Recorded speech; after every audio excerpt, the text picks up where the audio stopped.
For this screencast, we want to talk a little bit about the calendar feed inside of Canvas and how the teacher and the student can actually use the calendar to help them identify what they need to do in order to complete assignments. So let's go ahead and take a look into a course. So here I am in my course here, and so for all teachers, we have the ability to either go into our calendar option off to the far left, or we could choose to view calendar either on the far right, or maybe it's down underneath, depending on your settings that you have inside of Canvas for your display settings. So when we go into the calendar, we can see any of the recent assignments that we've posted, any assignments that we've had in the past, depending on whatever that assignment might be. It could be a discussion, it could be an assignment, it could even be an event. For instance, if you're somebody who wants to use an event as a way to share information with your students, you can actually click into any one of these days for your course and either make this an event, something special happening in your class, some sort of an assignment, something to do, or maybe even something for groups. You can easily click right into your calendar and make any adjustments from there.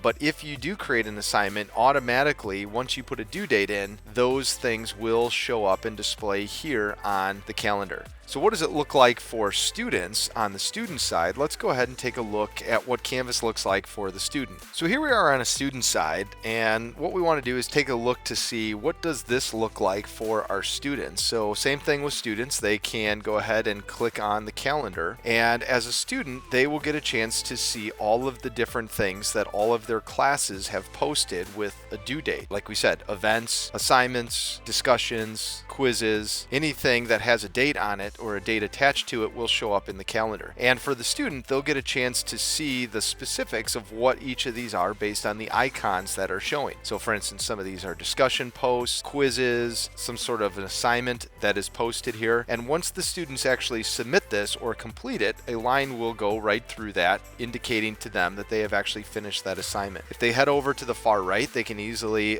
click on any one of these different calendars here to then allow those calendars to display anything specific to that particular group or that particular class. So they can filter it that way. So hopefully this was informative for you in helping you have some of those conversations with students and with parents about what their child can do in your classroom to stay on top of their work.